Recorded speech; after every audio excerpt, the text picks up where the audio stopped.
Thanks everybody for joining us today. I'm really excited. We're talking with Chris White and Brian Baumgartner. Chris is an award-winning filmmaker who's spent over a decade writing, directing, and producing a variety of feature-length short films, including being part of the web series phenomenon Star Trek Continues. Brian probably needs no introduction as a polymath maven of theater, television, film, books, and podcasts, perhaps best known for his role as Kevin Malone on the perennial American television favorite, The Office. Guys, thanks so much for joining me here today. This is awesome, Mike. Thanks, Mike. Hearing my bio and yours, Brian, I can't believe you said yes to be in this movie. So thank you again for that, sir. Yeah, and that's what we're here to talk about today. You know, y'all released this gem of a film in an absolutely crazy time to be releasing movies. Yeah. Electric Jesus, the story of an unlikely hair metal band testing their faith and feeling their oats in the summer of '86. And so my first question is for both of you, which is why Electric Jesus and why now? Well, Matt, Mike, I've always wanted to make a rock and roll movie. Like, just as it's my favorite genre, probably, of film. You know, this is Spinal Tap, That Thing You Do, Almost Famous. My personal favorite, The Commitments. I just saw an old one that I Want to Hold Your Hand, just came out on Criterion. It's a Robert Zemeckis' first film. I love that genre of film. And I thought I could bring something new to the genre if I made it about the rock bands I used to listen to when I was a Christian teenager and growing up in Columbia, South Carolina. So, you know, I always figured if sex, drugs, and rock and roll was the goal of a teenage rock band, what if you couldn't have sex, you couldn't do drugs, you could do rock and roll, but you were also trying to save the world? You know, you're trying to, as they say in the movie, make Jesus famous. I thought that was high dramatic stakes. So, you know, that was the pitch, and with the help of some amazing music by Daniel Smith, I think we delivered that on that. Absolutely, it's such an unusual twist on the whole genre of this kind of film. And what about you, Brian? Like, what drew you to the film? Well, I was asked, first of all, by Chris to do it. For me, it is about characters first and foremost. And I thought Chris had created and written a really interesting character that, one, would be a fun challenge to play, and two, was something that in film anyway, I had never done anything like it before. And so if I have the opportunity to do something that I've never done before, on film, that's good. If you come and ask me to do something I've done 50 times, that's way less fun for me. And you know, it was about, if not specifically a culture I was incredibly familiar with, the Southern roots. I'm from Georgia, and I knew we were filming in Georgia, and you know, I was peripherally connected with youth groups. You know, I went to Christian school there in the South, and so I was familiar with that time and that culture, and I thought it was a really interesting setting for the movie as well. Primarily for me, though, it was about the character that was written. Yeah, absolutely. You know, as an aside, we've got a trio of Southern lads here. You know, I also grew up in the Atlanta area, live in Asheville, North Carolina now. So there you go. We got the Bible Belt representing. We do. All right, everybody, I'm asking everyone, where did you go to high school? I went to Lithia Springs High School. Okay. Yeah, and near Douglasville, Georgia. A few. Okay, sure. Yeah, totally. So, yeah. Well, so tell us a little bit more about Skip Wick. Speaking of this, like, interesting character, he seems like this concert promoter who's maybe seen better days. He's certainly seen a lot. He has this really interesting mix of, I would say, you know, sincerity and maybe a little bit of cynicism, but actually a lot more sincerity that came through in the character for me. Yeah, I think he believes in what he's doing. I don't see him as at all as evil or duplicitous. But I also think as an actor, it's always a bad idea to judge your characters. I think that is only going to lead to it being broadly drawn and played. But I think what was interesting to me about this was he is someone I do believe with the best intentions for these kids. I believe he also believes that he can deliver them to the promised land, so to speak, because of his own obstacles, his own inabilities or flaws. He's not able to, but I don't think that stops him from trying until at least maybe the end, when he's confronted with it very right in his face. But in terms of playing him, that was really interesting to me.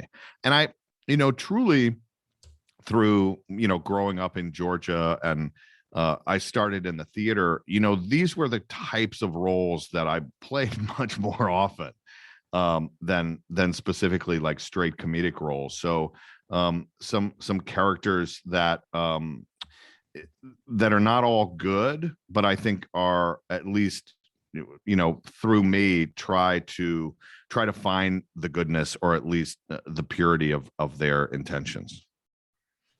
Yeah, that makes a lot of sense. He clearly struggled with his demons as a character, but also was really wanting to come through for the kids and rolling with the punches like your stowaway. Right. Well, and by the way, I mean, let's be clear, also for himself. I don't want. He's not totally pure, right? Like he did. I believe he thought that he was the person that could to make them famous, to make them huge stars, which would also be really, really good for him. There's nothing wrong with that. The problem is of course that he's really not that person. Right.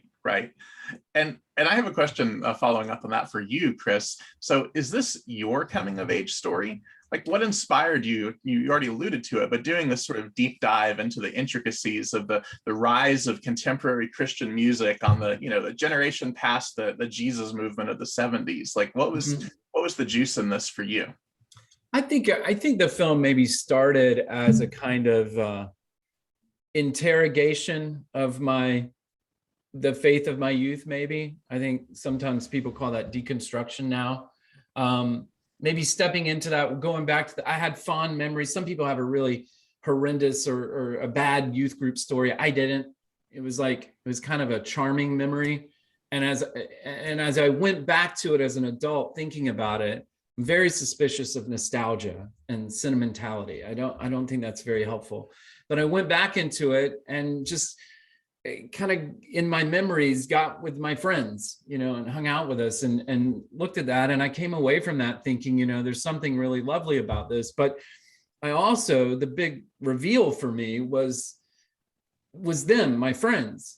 Like, when you're young, we're also self-obsessed and trying to sort our stuff out. And you're writing a story about you and, how am I going to get away from home, or how am I going to do this?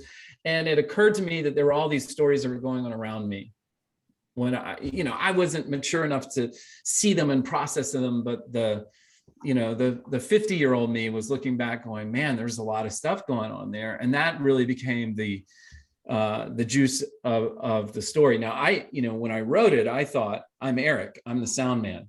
That was my picture of myself in my youth group. And then as I started talking to people that were in my youth group, they were like, no, you were kind of like out in front. You were like you were not the introvert, shy guy on the outside. You were out front. But I think what I realized in making the movie, or what I see when I see it now, is I realize I'm Sarah. I think I was the person, I work in film now. I grew up in, show business was very far from where I grew up. And I think I'm Sarah trying to get there. And that was a cool revelation. It's cool when you make something and then you learn something from it. That's amazing when that happens. But also just exciting, and to think that maybe other people seeing the movie have their own revelations about it as well. Yeah, absolutely. What you're describing there reminds me of that meme that was popular a few years ago. It's like how my friends see me, how my family sees Yeah. me, how I see myself, what I Yeah, yeah. really am. Like, yeah, yeah. I used to show up For as sure, for sure. different characters. And yeah, so Brian, I'm wondering, since you made this film, I'm imagining y'all have done some press around it. It sounds like you have a passing acquaintance with the sort of evangelical Bible Belt culture, but my guess is you've almost been compelled to think about it maybe more than you would have even ever wanted to in the past. And so I'm just curious, like, how does that interact with your own spirituality, lack thereof, faith, cynicism, etc.? That's a really good question. I mean, uh, we've talked some before. I feel like I, you, you- well, Amy Grant was my mom's, if not favorite artist, top two or something. Wow. I listened to a lot of Amy Grant. So I was very familiar with that. I was very familiar during this time of the Jim Baker, Jimmy Swaggart, these sort of larger than life personalities that existed in the evangelical realm. And I think that, well, look, what I believe in art is that the question is much more interesting than an answer. So when I talked to Chris about doing this movie, I mean, he was interviewing me, but it really was one of those situations where, as an actor, I was also interviewing him, because I was like, where do we have an agenda here? Are we giving answers? Yeah. Because I'm not interested in answers. I wasn't interested in making a movie that lampooned Christianity or that made fun of evangelicals, but I also wasn't interested in a movie that said that this is the truth and this is the way. For me, bringing up, and Chris, I mean, he deserves a ton of credit, I think, for this, because I mean, he basically used his experience to accurately show a group of people who were very skilled in music and wanted to do it to make Jesus famous. And I think that exploring that and their faith and spirituality and allowing other people to see how it affects them is so much more interesting and ultimately powerful than being told what to think and how to believe and how to act and what to do. Yeah. And so I feel like through our first conversation, Chris was really clear about that for him, yes, this was a world that he was in, and that's why he was setting this movie there. But it wasn't in a way almost about that. And that to me was and is still very interesting. Yeah, Mike, there's a scene, there's several scenes, but one I'm thinking of in particular, there's a scene where Eric, the main character, behaves in such a despicable way, like in a very patronizing, very super spiritual Christian way. Yep. He gets mad at a girl because he saw her kissing a boy, is what happens. Yep. And I think the way we say what he does, we'd call it slut shaming her for kissing a boy, right? And when me and my wife watch the scene, we're just crawling out of our skin. We just want to grab, I want to grab him and say, stop it. No, that's bad. Don't listen to him, Sarah. But I can't. Right? I mean, that is what the reality of that moment would have been. That's where it goes. We can see heartbreak on her face. We can also see that she's not going to take it. We can even see him and his discomfort of not wanting to be that guy. I think there's lots of things that are very positive to take away from that, and by just letting it be true, and that's what I think a lot of what Brian is getting at. Like, if we just let this be a true story, if we just let it be honest, yes, if we don't put middle-aged man words in a teenage boy's mouth, so many coming of age movies, that's what they do. Everybody is speaks like wise adults, right? Yeah. What if we just let them be, dummies? What if we let them be sweet and want to be good and not know how.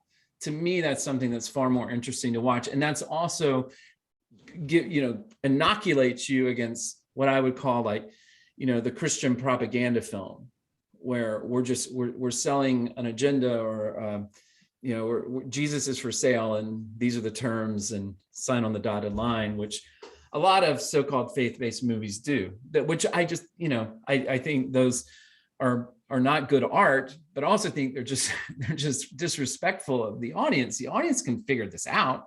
Right. Nobody watches a movie and thinks Eric is a good Christian boy that we should all emulate. They see the problem in that, so. Yes, I would hope so. And yeah, Chris, I mean, I'm just like a hair younger than you. Probably my coming of age story would have been set in the summer of '96, maybe. But so many familiar tropes, and Wick, cringed during that scene, as well as the follow-up scene, because you're right, Sarah didn't take it there, but no spoilers, but another scene, she ended up seeming to fall completely into that, falling into his arms, saying, "Oh, I need your godly influence in my life. Please put me back on the straight and narrow." And that's all so familiar to me, that sort of faith that has worked for many people, continues to work for many people, but that many others of us are questioning and thinking different things about. And so just to give you a second, if you want, Chris, for the soapbox that you so artfully avoided in your film, I'm curious, that whole idea of make Jesus famous, that I've heard that refrain throughout my whole life, especially in like Pentecostal and charismatic backgrounds.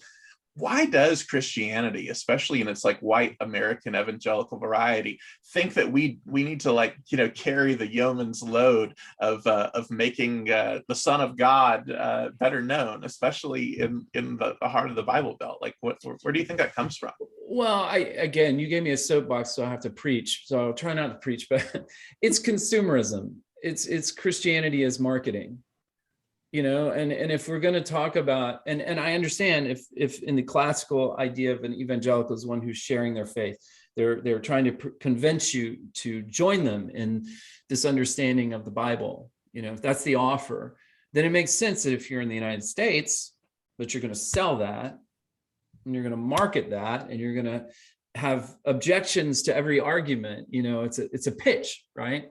And so I think that that's just kind of baked into the way we do, the way evangelicals have practiced their faith. It's a marketing thing. A generous thing would be, can I help you find a positive way to live your life? A not generous thing would be, how can I trick you into saying these words and, agreeing to Jesus, and so I think that's where it comes from. But I'm an artist, so I'm not interested in that at all. I am interested in Jesus, and I'm interested in Christianity, and I'm interested in people, but I'm not interested in selling anybody anything. I want to make art and tell stories and have great conversations with people about things like this. Yeah, absolutely. And Brian, I have kind of a meta question for you. In the film plot itself, Skip is mentoring this largely untested band, and by my eyes, a lot of the actors in this film are fresh talent. They're kind of relatively new to the scene. Did you end up feeling like you were mentoring this group of largely new actors? It's very astute question from you. Chris, actually, that was something that he said he wanted, and I wasn't sure exactly how that was going to work for me. But I mean, he told the story of Dead Poets Society. Yeah. And Robin Williams sort of coming in and taking a lot of those guys under their wing. And Chris was interested in that. And in addition to that, once he decided he wanted to work with me, he knew that these kids were all really big fans of The Office. I mean, he had been working with them. They had been working on this movie for a long time. It's like what they watched when they were all together, living in houses together. And and so he sort of knew how it was going to be. And for me, I choose to. For me, it's about the work on the movie, and so as I said many times, it takes just as much energy to be nice and positive than it does to be an asshole. Mm-hmm. And yep. That's how I choose to be. And so I was given a team, and in the movie we are all in a bus together, the quote unquote kids and me. And I think that for me it was really easy because one, they're all eager. Every single one of them are incredibly eager. There was no ego. Everybody was just trying to do their best to make the movie as well, which is all I ever want to do. So there really wasn't any issue with that. I mean, really from day one, moment one, it was just about, we're all together now. I'm part of the gang and let's go make this movie. But, as Chris and I have talked about, how this movie was constructed, you want to go meta, was very similar to the story in the movie. They had been together. A lot of them worked on the movie. They'd been in Columbus, Georgia, a couple of weeks and rehearsing songs and doing work. And then I showed up a couple of days before we started and jumped in the van with them, and we were off. So, I mean, and so our relationship, much like in the film, grows because we're together. That happened outside of it as well. And we did have a lot of fun, and I enjoyed all of them, and still enjoy keeping up with them. So yeah, that there was nothing fake there. But that was something Chris wanted, and I think it worked out well. Absolutely. I feel like it really comes through in the on-screen chemistry. So that's really cool to hear. And let's talk about these songs for a minute. Chris, what are some of the bands that you were able to land for the soundtrack, and what was the process of writing these original songs? Because there's positively some earworms in this thing. Yeah, I wanted to spit out my drink when I heard. There's Commando. the soundtrack record has original songs, some covers. And then we do some needle drops in the movie of just popular Christian rock songs of the era, like by Steve Taylor and the 77s and, people like that. But the songs, I as a screenwriter, I wrote words to Christian rock songs that I wanted, when we come to them performing, I would write some words that I thought sounded like Christian rock band lyrics. And then I gave those to my collaborator, my musical collaborator, Daniel Smith, the band Danielson. And which is like an alternative rock band, not like a metal band. Yeah. But he's so great with melodies. So we have, years of text threads where he's sending demos and I'm pushing back and, and so we knew the style of the songs, but it's Daniel that makes that music magical. And if you listen to the record of the soundtrack, even the score, the background music in the movie is also really special and just incredibly well produced, of its time and in the moment, but also fresh and fun to listen to. That record's we tried to track it like it would be the greatest party record ever. Like you put this on, and you can actually get it on vinyl. You can put this on A, B, C, D, play all the sides, and you will have a great party background from that. But yeah, the songs are, I think the lyrics are maybe more tongue in cheek than the music. The music means business.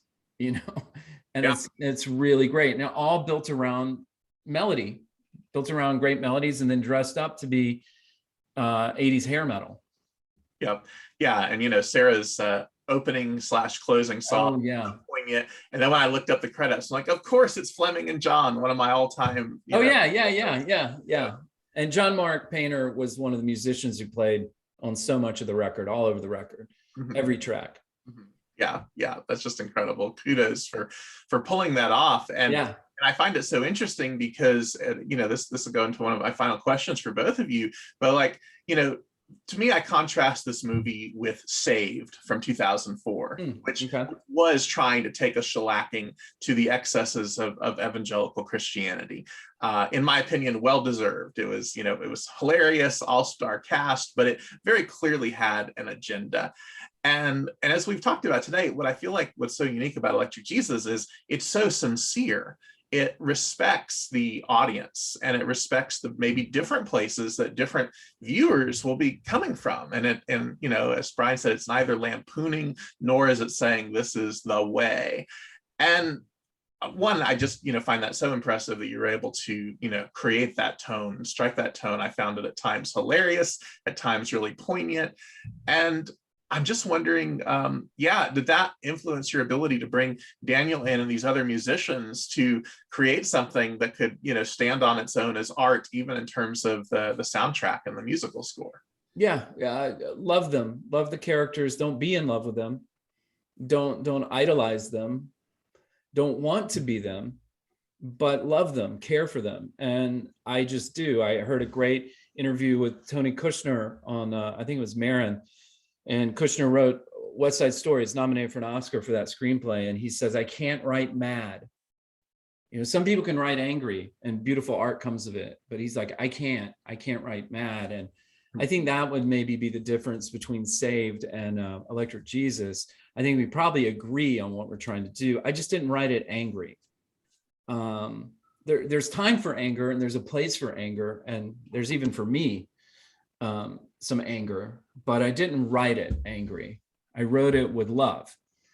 And then I tried to direct it with love and care, and just with all the artists around, those actors, just making that group be about love and respect. And I think good stuff, at least for my process, the way I make things, that is essential. That's the way I work.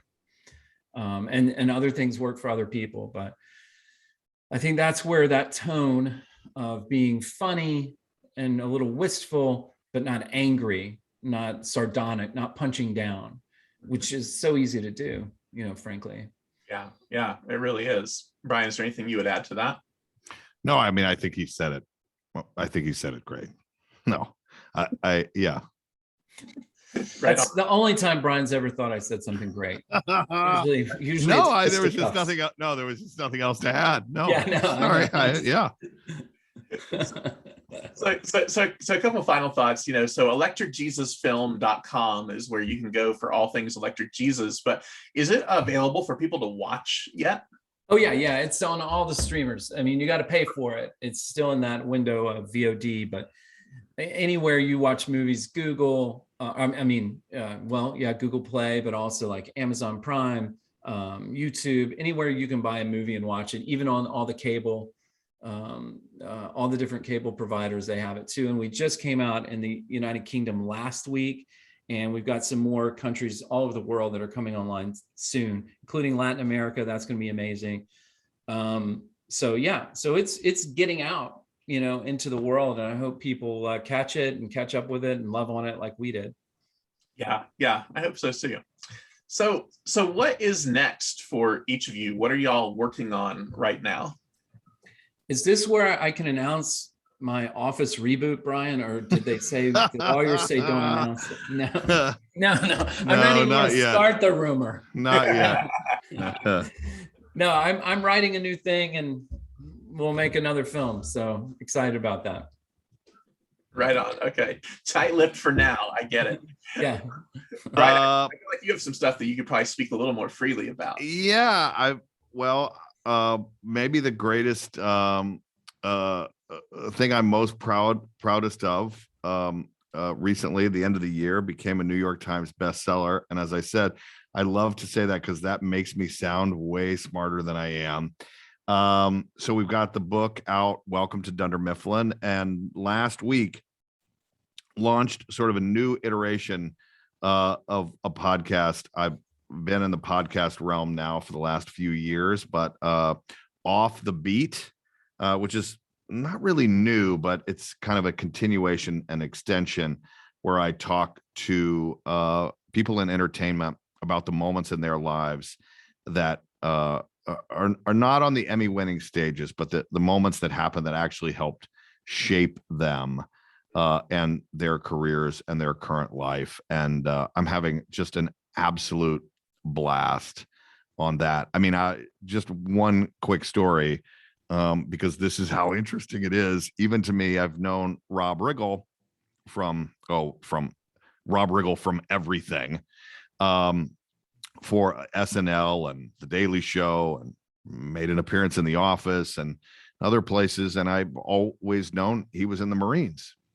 And we just never really talked about that. And not only was he in the Marines, he was in the Marines when he started working in comedy. And not only was he in the Marines when he started working in comedy, but he was going to leave the Marines. His tour was up, his job was done, and he had a commanding officer said, what can we do to keep you here in the Marines? What do you want to do? And he said, oh, I didn't want to say, get made fun of. And he goes, no, what do you want to do? And he goes, well, I want to be a comedian. The commanding officer was like, well, that's stupid. Why are you going to do that? He goes, well, what can I do to keep you in the Marines? And Rob said, well, I don't know. You could transfer me to New York or Los Angeles, stay in the Marines.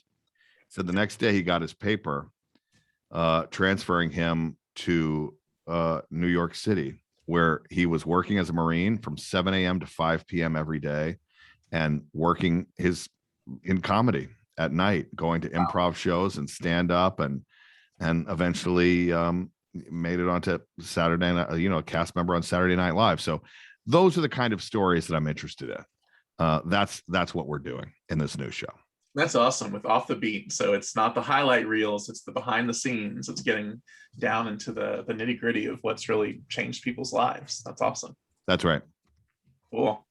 Awesome, y'all. Well, thank you so much for your time. If you're watching this, watch Electric Jesus, check out Off the Beat, check out Welcome to Dunder Mifflin, and keep your eye on Chris, because there's more films to come. Oh, there's definitely more coming. Awesome, y'all. Thank you so much, Mike. Thanks, Mike. I love your show. Your podcast is